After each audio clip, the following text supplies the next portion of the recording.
얼핏 보면 평범해 보이는 금은 세공소. 여느 곳과 다름없이 기술자들이 용접기로 금을 녹이고 있다.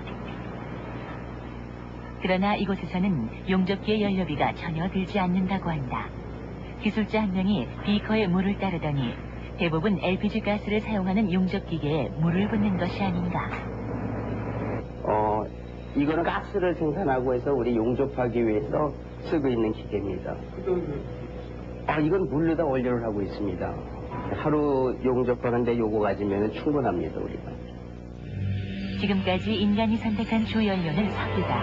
그러나 각종 환경오염이란 부작용을 낳으면서도 에너지원 1순위에 서 있던 석유는 서서히 바닥을 드러내고 있다. 대기오염과 유전 개발의 한계점 위에 서 있는 지금, 물로 에너지를 만들어내는 사람들이 나타났다.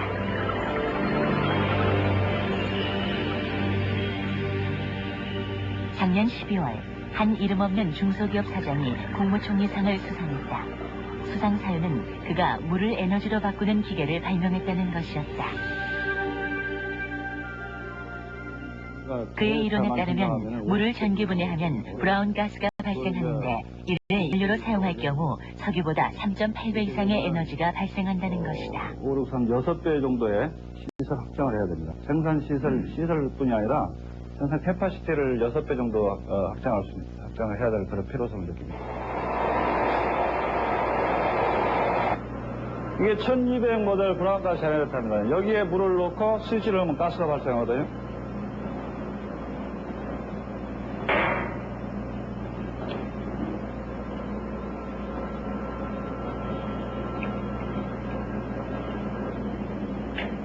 여기서 가스가 발생하면 이쪽으로 가서 여기 발브를 통과해서 일이 나오게 되어 있거든요.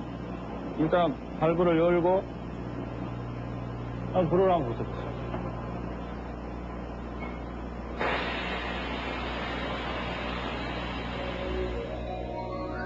물을 고도의 기술로 전기분해할 경우 물의 해리작용으로 인해 수소와 생소의 이상적인 혼합가스인 브라운 가스가 발생한다. 1971년 호주의 브라운 박사에 의해 완성된 이론을 이곳에서 발생기를 개발해 현실화시킨 것이다. 브라운 가스의 특징 중 하나는 안전하다는 것이다. 누출될 경우 공기보다 가벼운 브라운 가스는 공기 중으로 분해돼 폭발의 위험성이 없다고 한다. 프로판 가스의 경우는 공기보다 무겁기 때문에 프로판 가스 누출되면 이렇게 집안에 이렇게 차게 돼 있어요. 그래서 그게 한꺼번에 터지기 때문에 폭발 사고가 일어나거든요. 근데 브라운 가스는 가볍기 때문에 만약에 누출되더라도 날아가 버립니다. 자, 한번 보여드리겠습니다.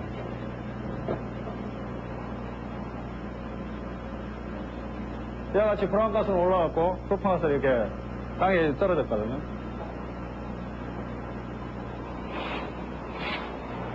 철이 녹노는 1500도입니다. 그다음에 백돌이 녹노는 4000도인데 기존의 불이라고 하면 백돌을 녹일 수가 없죠. 근데 브라운 가스는 백돌은 백돌대로 따로 녹이고 철사는 또 철사를 따로 녹여 각각 녹여가지고 철사와 백돌을 용접할 수 있도록 하는 겁니다. 자, 이 가느다란 철사가 무거운 백돌을 지금 들어 올렸습니다. 이렇게 백돌과 철사를 용접할 수 있는 불은 브라운 가스밖에 없어요. LPG 가스에선 불가능했던 다른 물질끼리의 용접이 가능한 이유는 무엇인가? 정확히 말하면 브라운 가스의 수소 온자와 산소 온자가 상대방 물질의 온자 핵 속으로 침투돼 가지고 그 각 온자 핵끼리 반응을 해서 열을 발산하는 거예요. 뿐만 아니라 브라운 가스 용접기는 타 용접기에 비해 화력이 월등하게 우수하다고 한다. 브라운 가스 측렬이 없고 이렇게 핀포인트를 향해서 이렇게 모아두는 특성이 있습니다.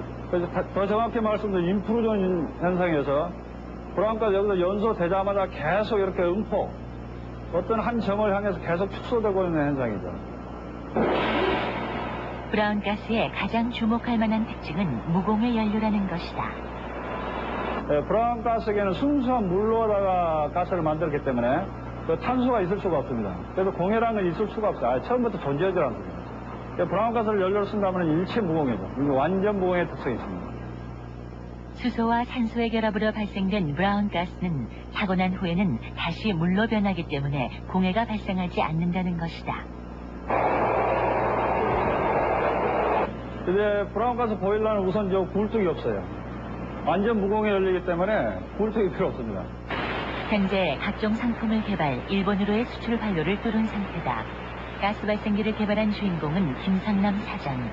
91년 회사를 설립한 그는 3년간 홀로 연구에 매달린 끝에 가스 발생기를 만들어냈다.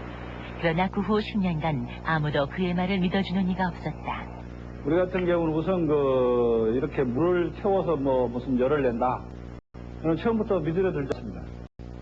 사람들 어떤 기술에다 의구심 때문에 제품을 사주질 않아요. 그래서 나 같은 경우에는 이제 브라운가스 발생기를 무려 3년이나 걸려서 제품을 만들었지만 그 팔 생각을 안 했어요.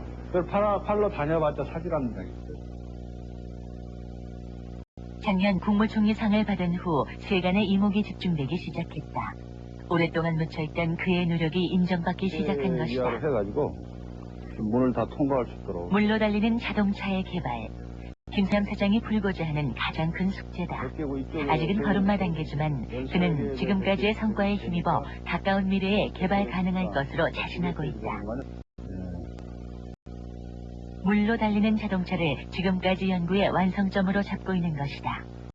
대기염의 주범인 자동차의 연료를 브라운가스로 써야 된다는 것만은 틀림없는 사실이에요. 그래서 앞으로 브라운가스, 그러니까 물로 달리는 자동차가 필요하게 됩니다. 그런데 거기 엔진은 특별한 설비를 필요로 하고 많은 기술을 필요로 하기 때문에 좀 시간이 좀 걸려요.